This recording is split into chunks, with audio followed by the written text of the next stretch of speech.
Sir வண்டிக்கு insurance போட்ட வகையில அவ தங்கச்சிக்கு ஒரு 5 லட்ச ரூபா கிளைம் பண்ணி கொடுத்துறோம்.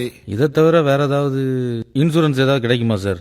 அதாவது எல்லாரும் என்ன நினைச்சிட்டு இருக்காங்கன்னா 5000 10,000 கட்டினா தான் இன்சூரன்ஸ் கிடைக்கும்னு நினைச்சிட்டு இருக்காங்க.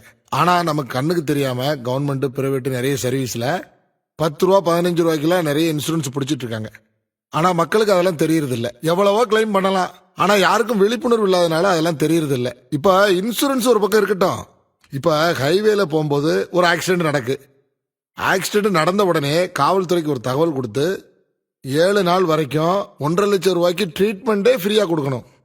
அது மட்டும் இல்ல, ஒருவேளை அவர் இன்சூரன்ஸ் கட்டல, எதுவுமே இன்சூரன்ஸ் இல்ல, ஆக்சிடென்ட்ல இறந்துட்டாலும் கூட அவங்க ஹைவே மூலமா 2 லட்சம் ரூபாய் வரைக்கும் ஆக்சிடென்ட் டெத் இன்சூரன்ஸே கிளைம் பண்ணிக்கலாம்.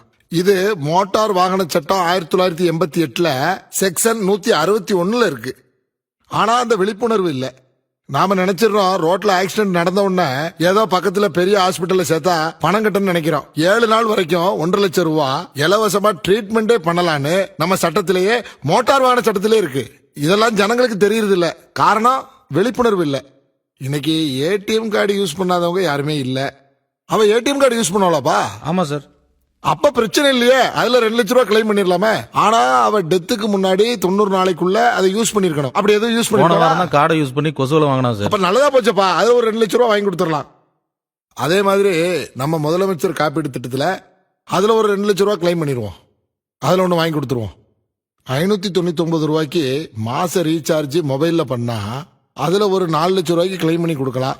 ஆனா அவ 599 ரூபாய்க்கு ரீசார்ஜ் பண்ணிருக்கானு தெரியலையே. சார் போன மாசம் நான் தான் ரீசார்ஜ் பண்ணி விட்டேன். 599 ரூபாய் பிளான் தானா? அந்த பிளான் தான். அப்ப அதை நோட் பண்ணிக்க. அதுல ஒரு 4 லட்சம் ரூபாய் கிளைம் பண்ணிக்கலாம். ஆனா அது ஜனங்களுக்கு தெரியறது இல்ல. நம்ம கண்ணுக்கு தெரியாமலேயே அந்த பிளான்ல நம்ம இன்சூரன்ஸ் கட்டுது.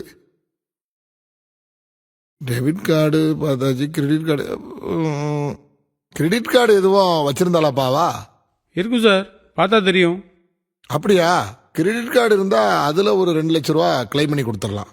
கிரெடிட் கார்டு இருக்கிறத கொஞ்சம் நோட் பண்ணுப்பா. அதே மாதிரி பேங்க்ல அக்கௌண்ட் ஓபன் பண்றதுல ஒரு ஸ்கீம் இருக்கு. பிரதம மந்திரி ஜீவன் ஜோதி பீமா யோஜனான்னு சொல்லி ஒரு ஸ்கீம் இருக்கு. அதுல அக்கௌண்ட் ஓபன் பண்ணியிருந்தாங்கன்னா அதுல எல்லாருக்குமே, அந்த அக்கௌண்ட் ஹோல்டர் எல்லாருக்குமே 2 லட்சம் ரூபாய் வரைக்கும் இன்சூரன்ஸ் கிளைம் பண்ற மாதிரி ஸ்கீம் இருக்கு. அது ஒரு சென்ட்ரல் கவர்மெண்ட் ஸ்கீம். அப்படி அவங்க அக்கௌண்ட் அதுல ஓபன் பண்ணிருந்தாங்கன்னா அதுல ஒரு 2 லட்சம் ரூபாய் கிளைம் பண்ணி கொடுத்துடலாம். நோட் பண்ணிக்கப்பா. பேங்க் புக்கை பார்த்து சொல்றேன் சார். சார் அப்புறம் ஒரு சின்ன விஷயம், அவ நலவாரியத்துல இருந்தாலான்னு கேளுங்க சார். ஆமாப்பா. எப்பா அது நலவாரியத்துல எதுவும் கார்டு கிட்ட போட்டு வச்சிருக்காங்க சார்?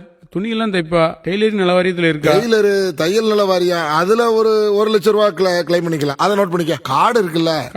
எப்பா இதெல்லாம் ஒரு பக்கம் இருந்தாலும் நம்ம எல்லாருமே ஒரு பாலிசி போட்டு வச்சுக்கிறது நல்லதுப்பா. என்னைக்குமே பைக்குக்கு பாலிசி போடுறோம், காருக்கு பாலிசி போடுறோம். மனுஷன் நமக்கு விலை மதிப்பு இல்லாத உயிர் இல்லையா? அதுக்கு நம்ம ஒரு பாலிசி போடணுமா இல்லையா?